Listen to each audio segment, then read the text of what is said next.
Hi, my name is Cathi Nelson. I'm the founder of the Association of Personal Photo Organizers, and my favorite quote is that there have been great societies that did not use a wheel, but there have been no societies that did not tell stories.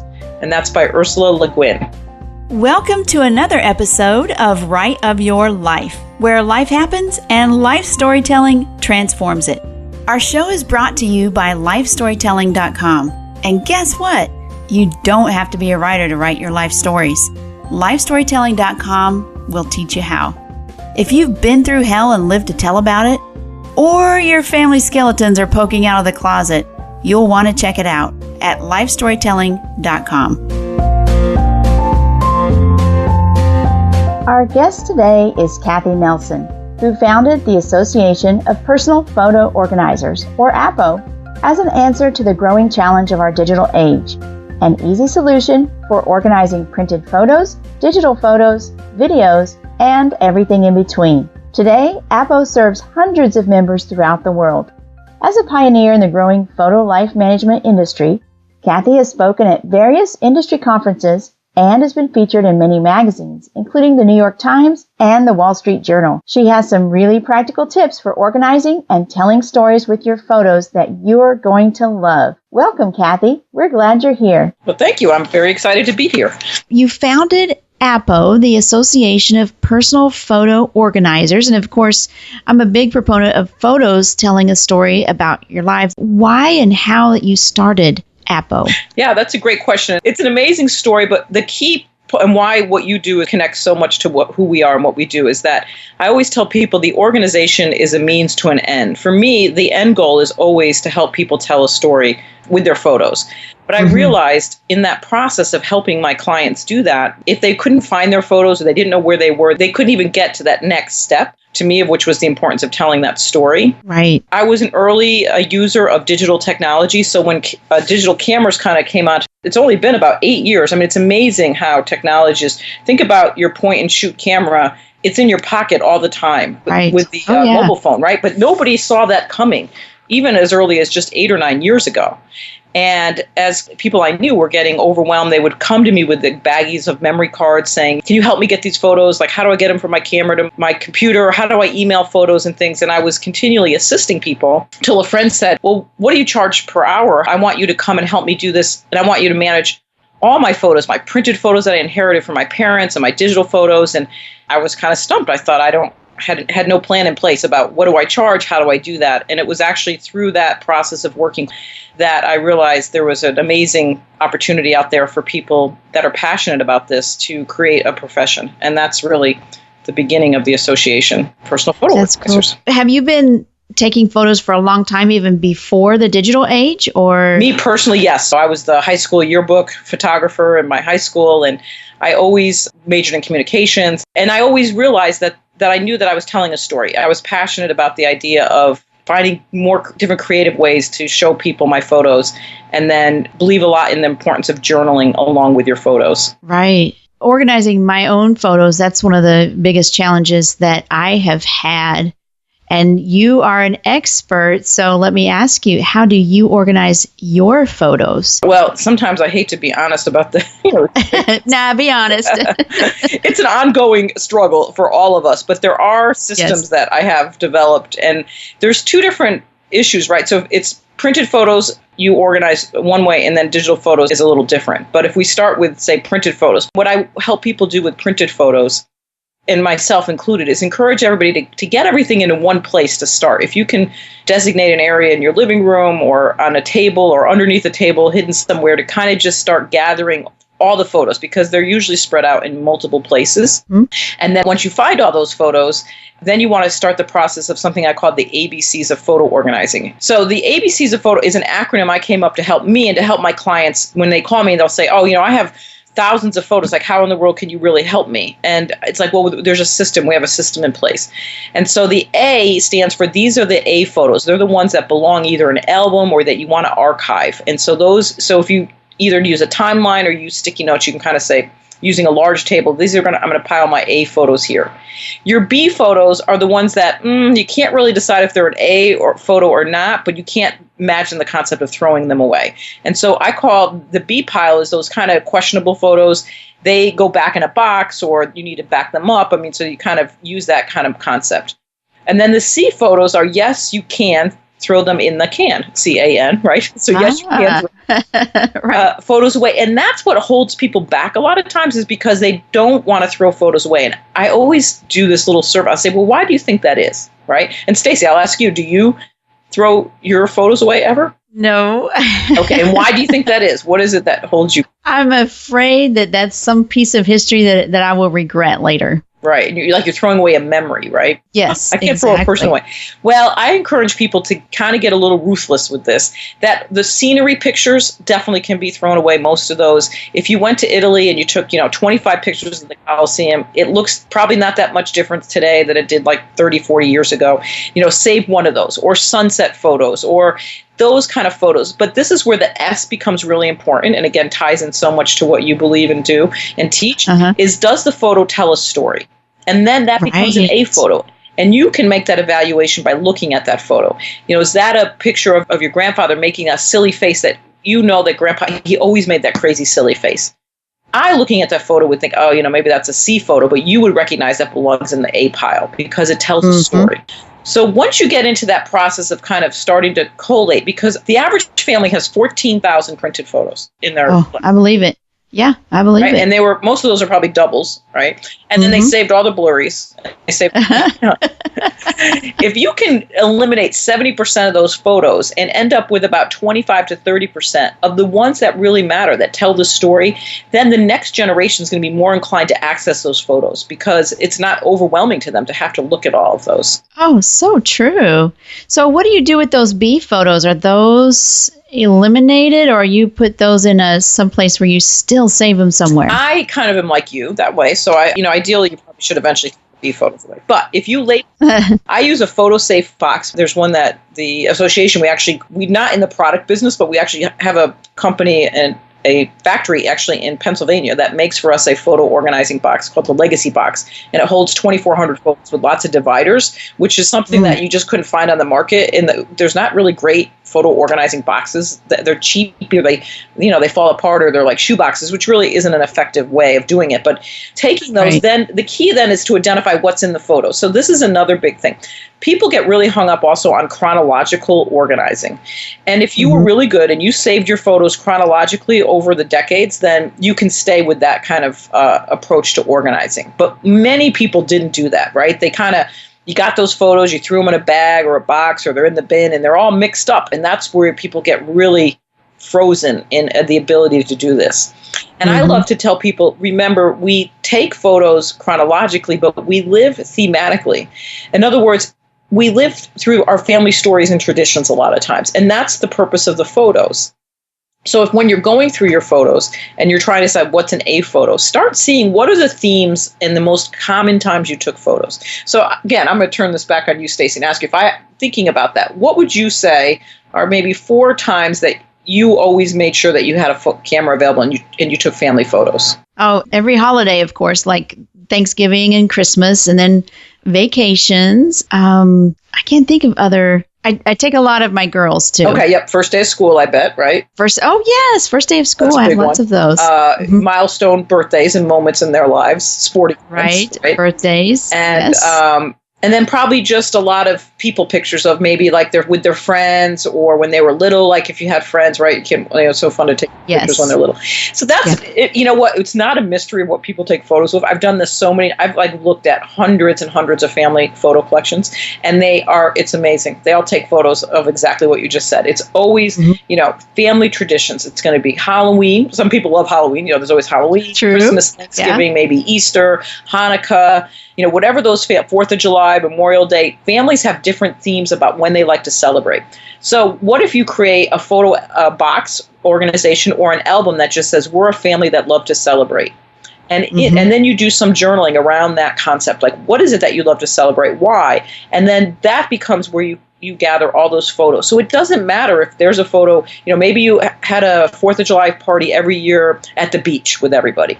It's not that important if it's 1981 or if it's 1997. if the photos are next to each other, because it's so much fun to see look at how everybody's grown and look how everybody's changed and look who's in that picture and not in that picture. And that's so freeing for people. So when you have this mess of photos, like I'm mentioning on this table, if you can throw out that idea of thinking it has to be always organized chronologically, but thematically, then it's really fun to kind of go through those photos, and it becomes much easier to kind of find those categories that you can put photos in. Oh, I love that. And then that tells the story too. And when someone just glances at it, they get a better sense of you as a family or what that theme is by just glancing at that grouping of photos. Right. Love that. Absolutely. And so these are some common ones that I love. Like, so we're a family that love to celebrate. We're a family that love to travel. That could be vacations and things. We're a family that love to compete if you're into sports, or we're a family that loves to perform if you have kids that are in the arts, or maybe it's both. This is my favorite one. We're a family that love one another and others, or say. That's a great place to put all those photos of brothers and sisters hanging on each other. Hugging, on the grandparents' lap. That's kind of those miscellaneous photos you don't know. You don't want to get rid of those. You're like, where do they go? But that's a great place to put those. And so I love to garden. You know, I'm a family that loved gardening. So maybe you took lots of pictures of your gardens, or we're a family that loves nature. And so that's where a lot of those scenery shots can go. And so that's kind of a fun project that you can do. And you can actually do the same thing with your digital photos in terms of... Tell me about the digital, because that's mostly what I have now. And that's overwhelming for me. Yes, of course it is, because I always say, how do you find that one photo of your daughter's first day of school amidst all the selfies? Oh, I'm out shopping at Crate and Barrel and I'm sending my sister like 20 shots of different couches. Which one do you like? Right? And then I don't delete those. I just come home and they go up in the cloud and they're on my computer, and it's like, oh my gosh, it's overwhelming. So there are some habits that we recommend that you get into. One is deleting photos, maybe once a month or once every other Sunday or something. Give yourself a little note on your calendar. Just delete photos from your phone.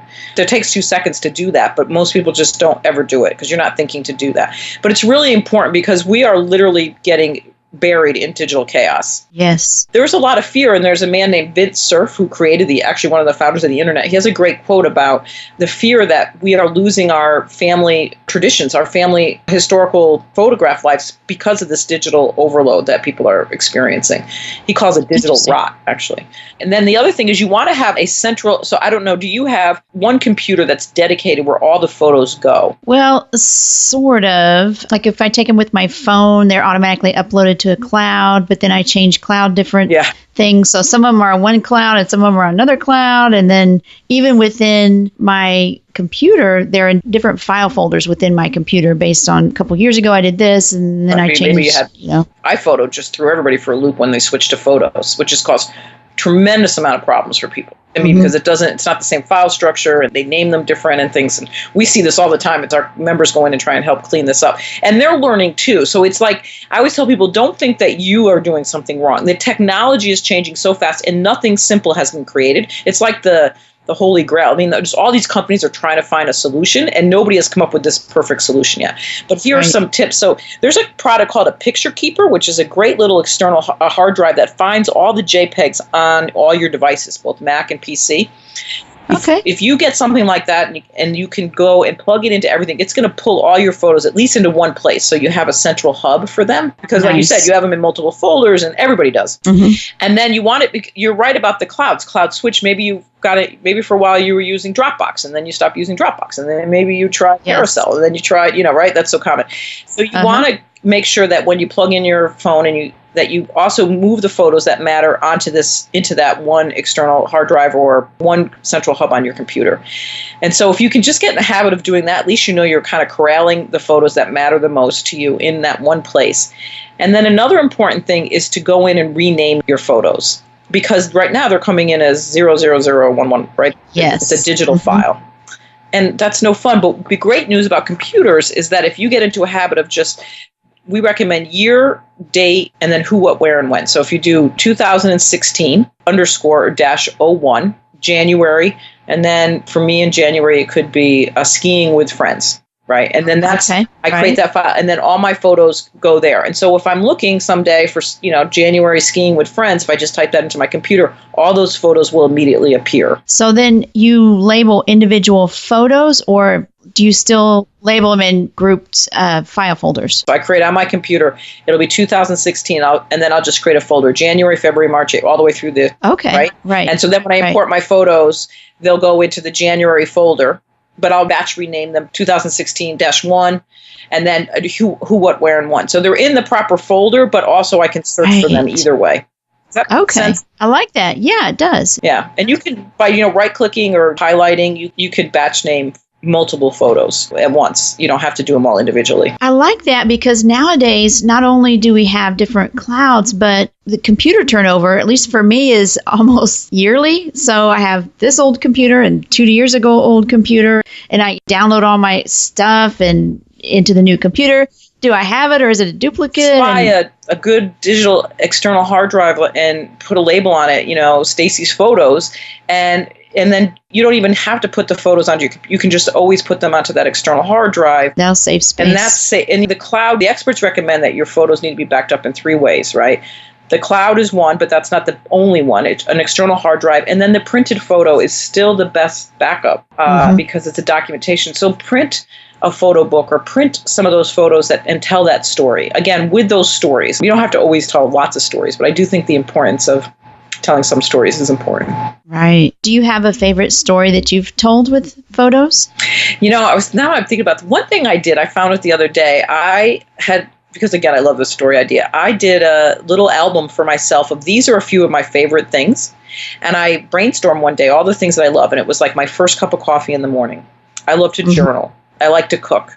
I like nature. I like playing games. And I had taken one photograph of like a Scrabble board, my cookbooks, and I created this little book. And when I did that probably 15 years ago, I was thinking about my kids someday if something had happened to me.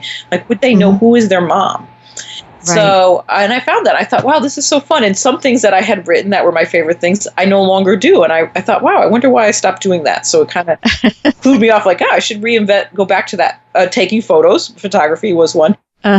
So that was just kind of a personal idea for people listening. If you're kind of stumped with what to create, that can be a really fun project to do just for yourself. And you can probably do that with your kids too and get them to participate and get them to open up. Hey, what's your favorite thing to do? What's your favorite game? That will tell a little story with them that they will have. Right. And one of the things, so I was an avid scrapbooker for a long time. So I have one album that I have. So I was very conscious about these things. When my husband was laid off from his job, when I was a kid, my dad and I was in high school was laid off. And it was a devastating time for our family and nobody talked about it. My dad went into kind of a deep depression, sat in the basement for years, it felt like, in the dark. And so I have very, very scary memories of that. And so for me, of course, my anxiety, right, when somebody gets laid off is not a little out of proportion probably to the reality. But at that time, I thought, well, I didn't want my kids to wonder, how did we survive that? So it took him like 2 to 3 years to make a job. He transitioned to actually becoming a teacher. But through that process, I journaled about it.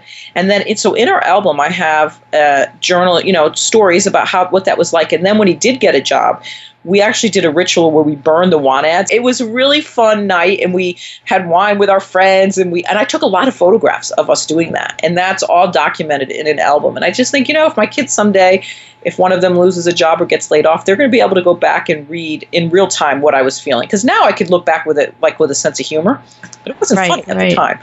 It was scary and took a lot of faith and things. And so those are things I love to do with photos, and kind of almost that it's okay to create the story, to tell the story, right? To set it up and then use photos as a prompt, almost as a way to document your story. Is there a way to journal with your digital photos in any way, or have you figured that out? There is a program called Historian that allows you to journal alongside the photos. It's a PC-based program, but more and more you can add information attached to that photo. It's called adding metadata. So it's almost like writing on the back of the folder. Oh, exactly. Right. I know what you're talking about. Yeah. Don't let perfectionism hold you back from finding a way to do this, because again, you won't ever regret taking the time to do that. Exactly. I guess you could also do like one Word document when you put all your like January photos or even 2015 photos into a folder. You can journal there, or take all of your journals and digital journals and put them in a Word document right there to be there with your photos. If you are a handwritten journal person like I am still, you could take a photo with your cell phone, with your mobile phone. Oh, yeah. Of your journal. That's true. Right? It's a JPEG. and it'll go right into the album. And it's right there with the photos. Love that. Personally, I like handwriting as well, even if it's not that neat, because it's so, I always say, if you could read a letter from your great-grandmother in her handwriting or a typed Word document, which one would you like? Oh, handwriting. Hands down, handwriting. Yeah, it really connects you with them. That's really neat. So with organizing, have you ever had a customer whose life you impacted by helping them get organized? Yes. I got a call one time from a family or a friend in town who's a therapist, and she asked me to contact one of her clients she had been working with with quite some time, who had lost her husband tragically to a massive heart attack, and then 6 months later, her only son, their only child, was tragically killed in an automobile accident. Oh, so she had been journeying through grief for quite some time. But she was ready for that next step. She wanted to document something about their lives. And so I went to see her. And the first meeting, she just talked and I just listened. And she told me the stories of her husband and her son. And I said to her, wow, it's like they both live really large lives. She painted these very personable people. And she's like, and her eyes lit up and she loved that. And I said, well, what if we create a photo book called They Lived a Large Life? And she just loved that idea. And so then we were able to open the boxes and go through the baby photos and go through the photos. And through that process, I was able to create for her a photo album that she could share with others, because she wanted new people in her life to know about her son and husband without that. And she wanted to do that with photos.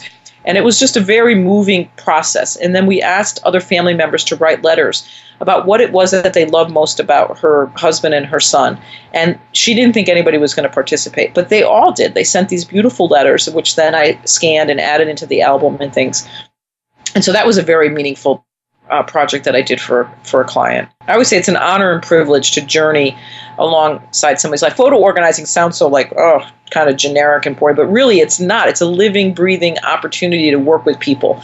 When you're organizing their photos, you're hearing their life stories. That's what the process is really all about. And then helping them find a way to pass those stories on. Right.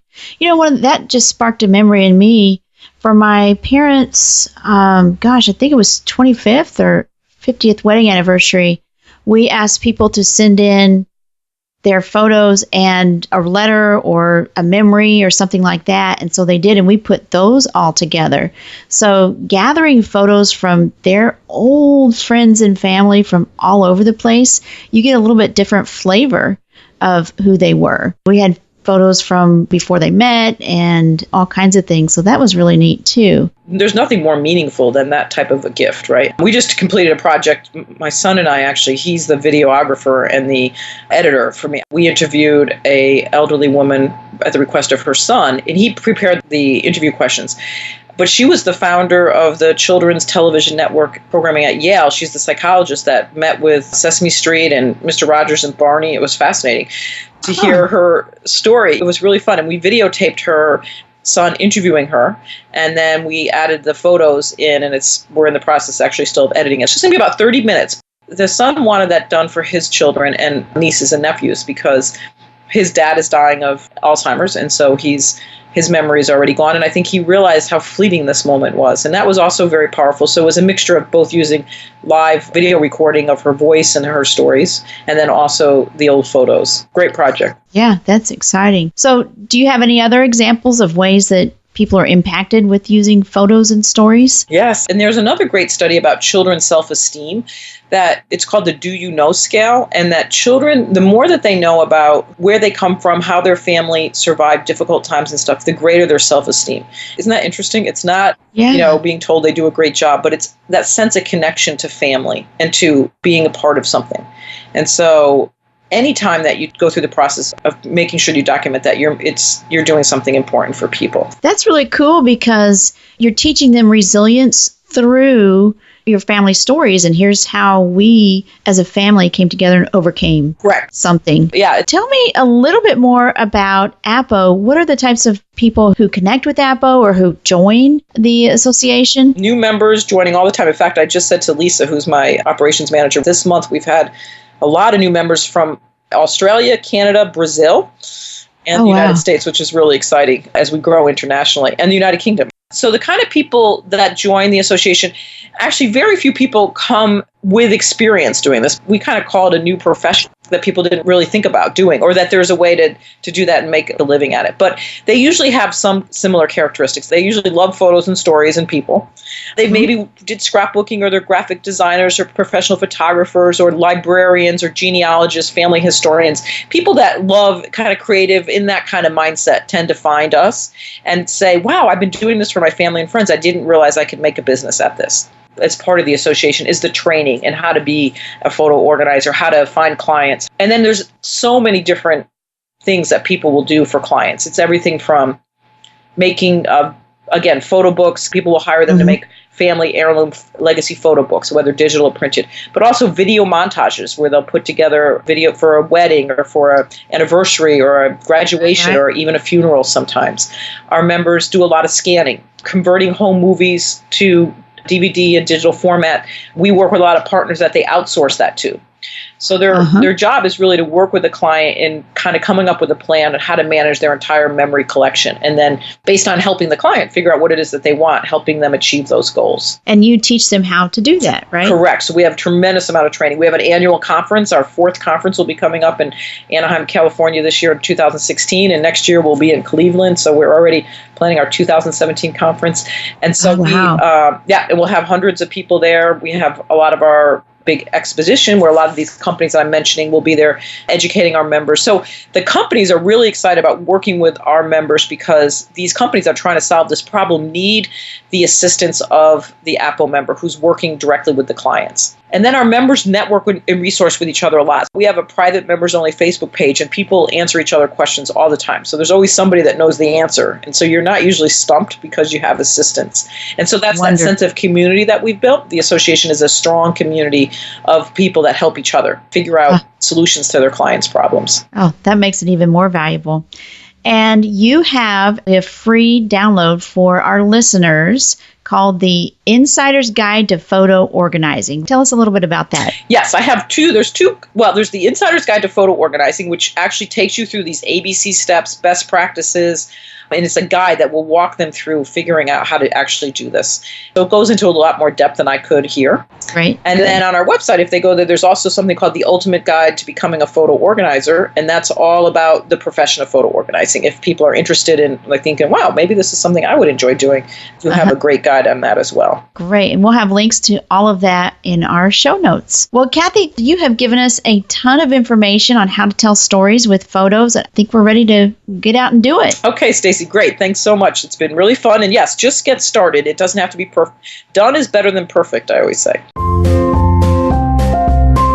That's all we have for today. Last episode, Shelley Coley discussed sharing your story through music and helping teen girls write their songs. So if you know of someone involved in a teen girl's life, you might want to go back and have a listen and then share it. Next week, we'll interview Tom Ostasic, who journals through his golf game. If you like this podcast and find it valuable, would you consider sponsoring the show? You can support it by sharing each episode on your social networks, and you can head over to our special page at patreon.com/rightofyourlife and become a patron. That's patreon.com/rightofyourlife. Not only will you feel good knowing you're helping the show, but there are special perks for supporters. If just 15 people provided $5 per episode, it would help us reach many more people who could benefit from writing about their lives. We love our listeners and would enjoy interacting with you on social media. We're on Pinterest, Facebook, and just about anywhere you can hold a great virtual conversation. My handle is Right of Your Life. This show is put together by consulting producer Nick Jaworski at podcastmonster.com and myself, Stacey Curtis. We hope that today you have the right of your life.